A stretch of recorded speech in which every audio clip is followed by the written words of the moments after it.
Today is December 10th, 2021, which means 16 weeks have been completed at Carroll College, and the semester is coming to a close. Wow, that's hard to say out loud. With finals week next week wrapping up my first semester at Carroll College, I thought it was fitting if I go through what I learned throughout the semester with, again, the goal of helping you on your college journey or wherever you're at along the way. Beginning college a mere 107 days ago is a wide-eyed, bushy-tailed freshman who is both excited and terrified to begin tackling the next chapter of my story of emerging as an Army surgeon. I had so many questions. Questions like these.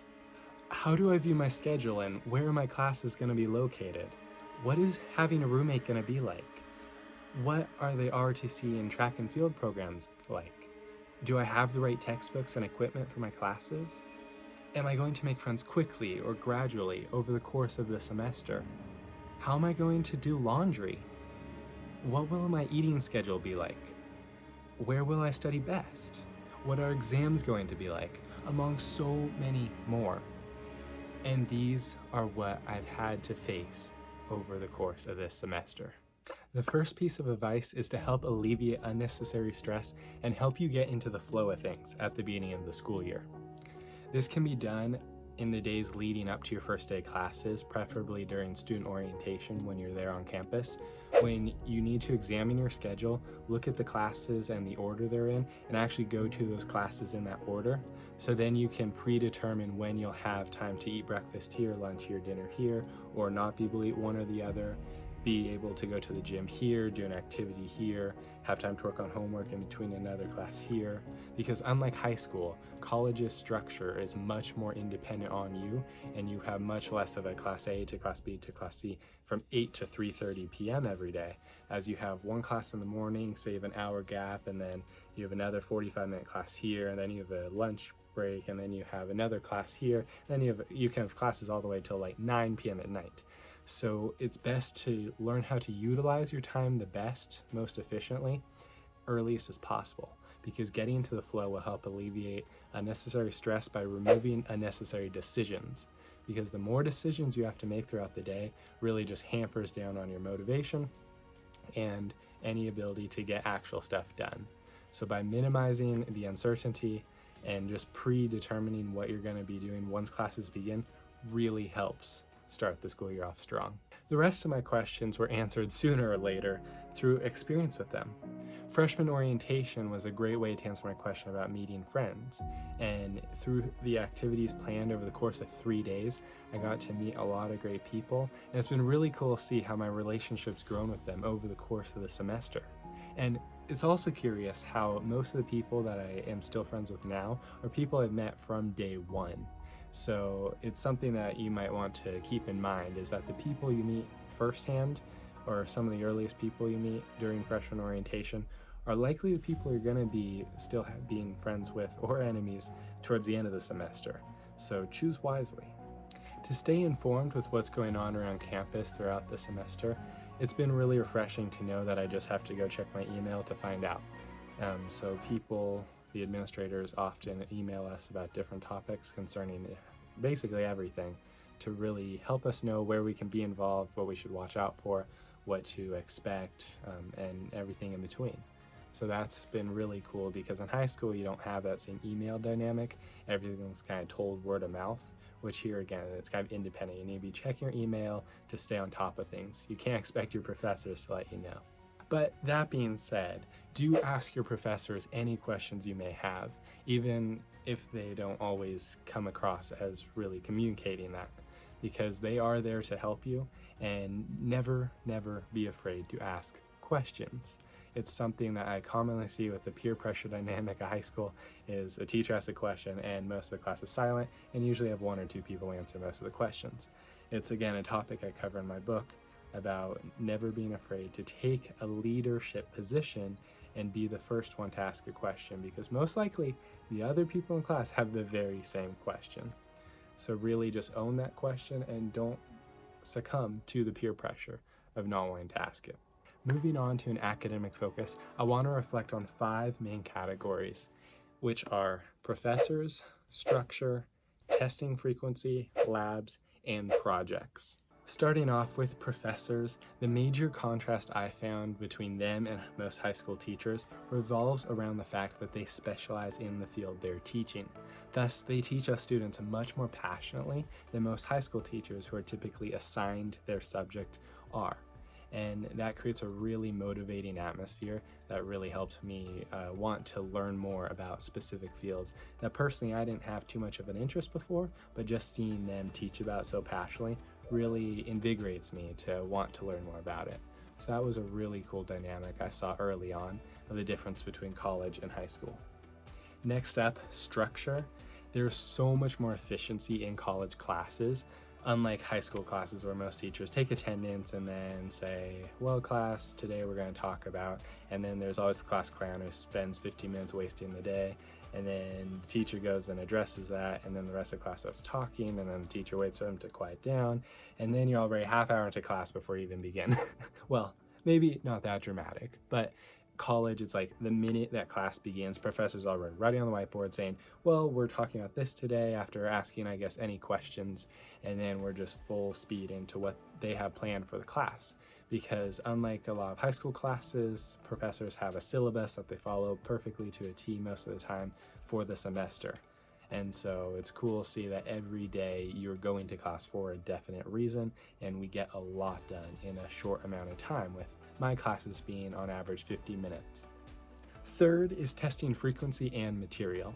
And I don't know if there's been a shift in recent years towards advocating for more tests per semester, but unlike many of the stories my parents told me about only having 2 tests a semester in a class, and if they bombed one, they failed the class, I've had tests almost as frequently as I did in high school, especially in my chem class and calculus class, where I've had a test about every other week. Whereas in my biology class, it has been more sparse with only 4 tests over the entire semester, and it's about double the material of a high school test would be. So that's the major difference I see, is the material load, not always the time between tests. Fourth, labs. Unlike your high school labs, which are a part of another class, in college, most likely you'll have a special lab, which is different from the lecture class. And so this class is wholly devoted to a lab period where you'll usually be partnering up with lab partners who you'll work with for the rest of the semester, unless the professor decides differently. And you'll work, start out small and then build your way up cumulatively to the end, where then they usually test you over the material you've learned in the past, lab-based. So it's a different type of class that I only had one this semester, a biology lab, but it was really cool because unlike just taking notes in class and being tested over material, we were actually performing labs each class with either doing DNA polymerase chain reactions, a PCR test, or changing the pH of concentrations, or looking under a microscope for tetrahymena cells, a eukaryotic organism, and just everything else in the biology sphere that was really different from high school, where you usually took notes one class and then you're like, okay, class, next time we'll be in the lab, but then be right back in the classroom. This is like just the lab for the entire semester. So that's a really cool dynamic that you can look forward to in college if you're interested in the sciences. And lastly, projects. I was originally worried about a lot of different group projects in my classes, with of course the stereotypical 3 people doing 95% of the work and the last person basically doing nothing. But it turns out that most of my projects were individualized, and I only had one group project, which was a calculus roller coaster project, where we had to design a 2-dimensional roller coaster using derivative functions and whatnot.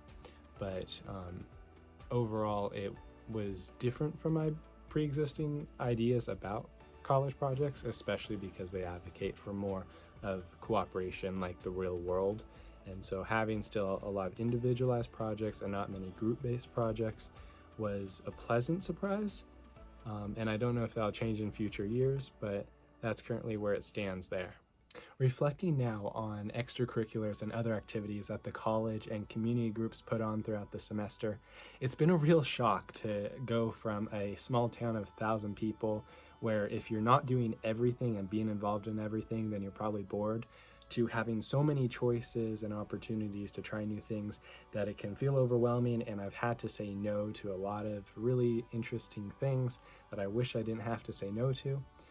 but it shows there's a lot of sacrifices that have to be made to stay on a straight path, mainly focus academic, and with my ROTC obligations and track and field obligations, I've definitely had to cut out a lot of other things that I wish I had to try, including like the rock climbing club, chess club, experiment with robotics, being able to go to more of the school dances, bowling nights, things like that I've had to just cut out to focus on other more important topics.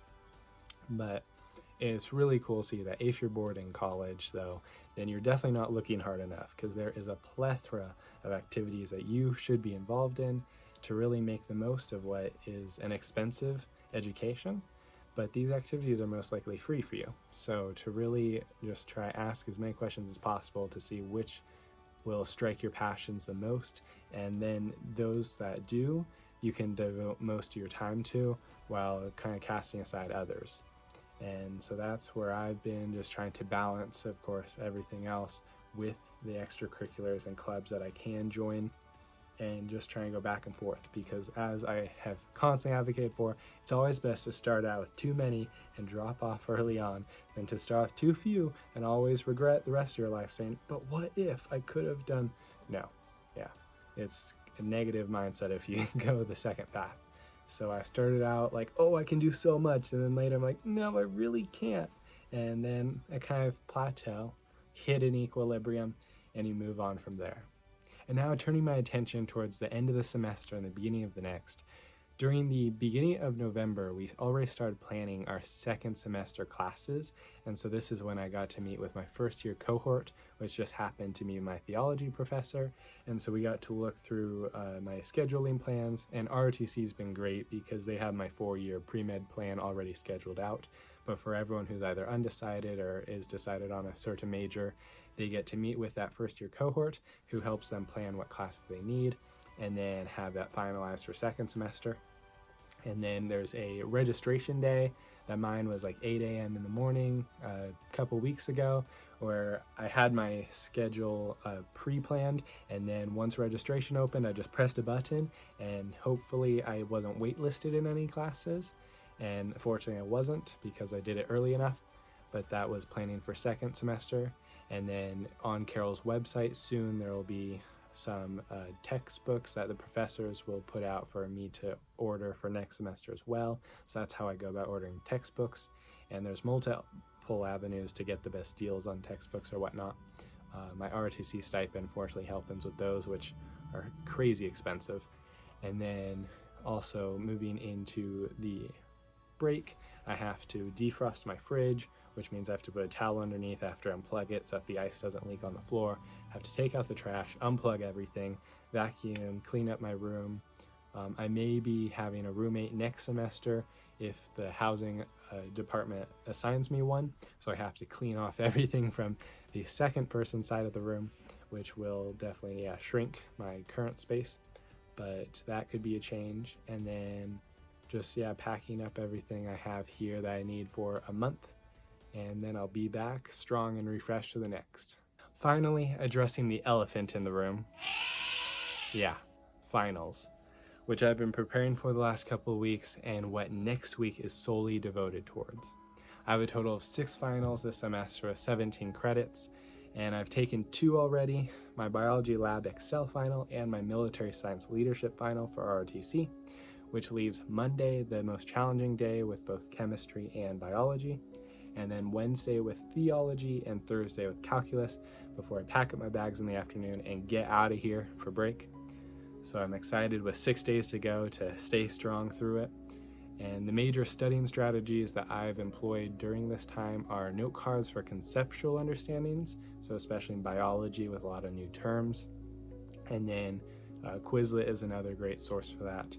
And then for the more analytical or essay-based questions, like for theology class that I'll have to write an essay on, is to do a lot of comparing and contrasting ideas, because in every essay, if you can make an argument for or against something, then you understand it deep enough to write an essay about it. So the whole purpose is to extrapolate different ideas from different authors and really say how are they intertwined or how do they contrast.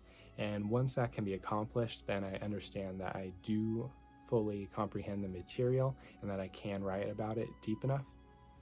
And I think that really goes to show what college is on another basis, the interdisciplinary work of everything.